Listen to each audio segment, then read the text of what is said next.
Hello, hello, hello, welcome, welcome. Glad to see you again. Today I'm going to do a bit more on the myths and the old wives' tales. Myths are things of the past. Old wives' tales, some of them have got truth to them. So let's see if we can work out what's what. What's true and what's not. Tapes. Type 0 tapes in particular, or tapes that people call Type 0. What is a Type 0 tape? Well, quite simply, it's a tape that people have decided isn't any good. It's not a real thing, but there's plenty of them around. Mostly Type 0 are no name and they sound awful. The way they sound awful, they hiss. Very often they've got no bass response, very bad high frequency response, and the middle's full of hiss. And if you're unlucky, they might clog your heads. They shed their oxide. But then that can happen with any tape. What you have to be careful of is malicious lies or definite untruths. When I had my shop in the 1980s, I had a rep come in and he tried to sell me these cheap and cheerful tapes. They were a no-name brand. They obviously weren't of any use because they were from a company called SKC. But, you know, he did a try them if see if you like them or you get your money back. And I bought some and they were brilliant. But they were no-name. They were unknown to me, unknown to the industry at the time, very cheap. So they obviously were Type 0, weren't they? And they were going to damage everything. Once the word got out, they were hard to get hold of. And once the word got out, in my area, I couldn't sell enough of them. They were coming in and going out before they'd even touched the shelves.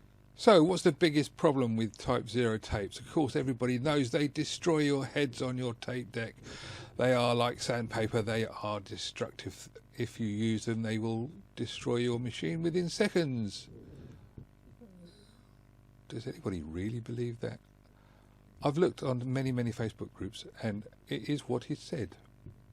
Do not touch it, it will destroy it. Well, let's have a look.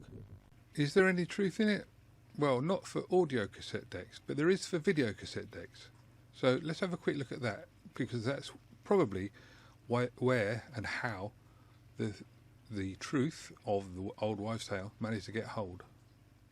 Video recorders started off like this and they ended up like this, and they had very many variations in between. Actually, they started taking the buttons off later on, so you ended up with something more simple but still looking quite nice. This is a VHS video recorder, and you watch now as the tape gets pulled out of the cassette and then the head drum starts spinning. That's going around at between 1500 and 1800 RPM depending on where in the world you live, and it's going round and round and round and round, and it is going at one hell of a speed across the actual surface of the tape. That's where I think the truth of the rumour comes in. On the screen now you can see a Sony EIA-J and a Sony Rover, which is an EIA-J. Those were really big head drums on those. The head drums are about the same size as the supply reel, which is about the size of a CD.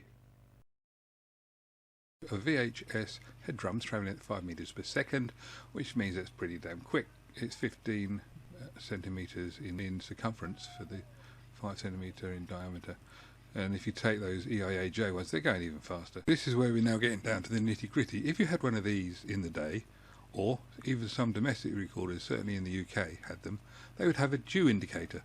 And if the machine had been cold and then brought up to heat quickly, the dew indicator would say, no, you can't work, and it would take time for it to wear off, because there would be condensation inside. If your window steamed up, then your video recorder steamed up, and the last thing you wanted was that, because, and we'll see why soon.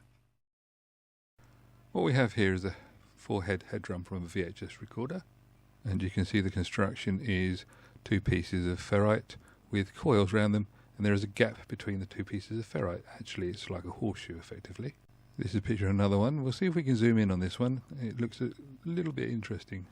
What we got here, as you can see there's a gap.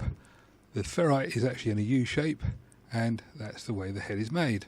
What that got to do with Type 0 audio tapes?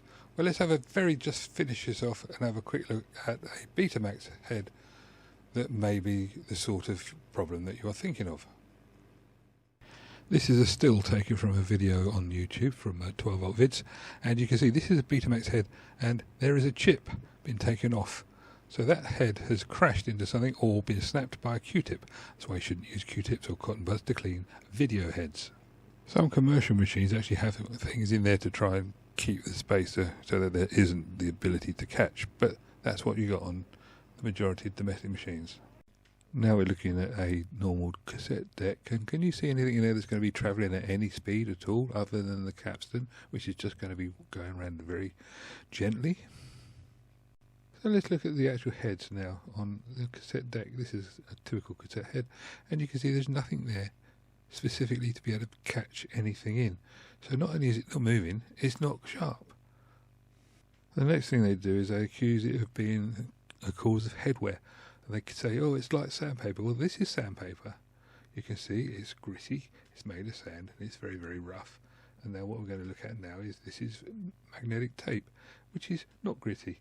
And this is an abrasive head cleaner, which is made of green, gritty stuff. This is not recorded tape, but this is for cleaning heads, and it is meant to be abrasive. Back in the day, they were quite effective and quite common, but I wouldn't use one for any extended length of time. The thing is, a Type 0 tape isn't going to sound any good, so you're not going to play it, so it's not going to wear out your heads, because why would you play a tape that's going to wear out your heads and doesn't sound any good? You've got to use it for it to wear it out, and you're not going to use it, so that's another myth.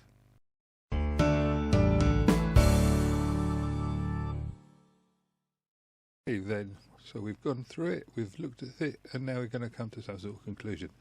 Well, my conclusion is this. A Type 0 tape is going to be not very good. It's not going to sound very nice. It's not going to look very nice, probably, yeah, although a lot of them are quite pretty, some people say. But when you actually come down to it, if you put the tape in and it doesn't play very well because it doesn't record very well, why would it be a problem? You take it out, you put it in the bin, or you save the shell. You don't play a tape hundreds of times that you don't like the sound of, so it's never going to wear out your heads. And no, it's not going to destroy your heads just by putting it in or even showing it the cassette deck. I mean, if it were like that, you know, they'd be actually very good. You could use them as terrorist weapons and send them out to people who you don't like. The up and down of it is a Type 0 tape is just a tape that's not very good. It's not the same as a Type 1 tape that's failed or a Type 2 tape that's failed.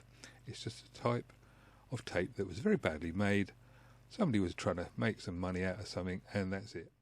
So at the end of the day, let's just keep everything safe. Let's keep everything simple. Don't get your knickers in a twist. Enjoy your cassette decks. Let's keep it simple. If you get anything from this video, please subscribe or like. Do a bit of sharing. It'd be nice to do a bit of sharing. It's not compulsory, but, you know, if it's good, give it out. Pass it around. If it's not so good, well, put it out and have a laugh. What the hell? Hopefully you got something from it. And I'll try and catch you again another time. I'll do some more myths and some more tape types and some more of everything. Thanks. See ya. Bye-bye.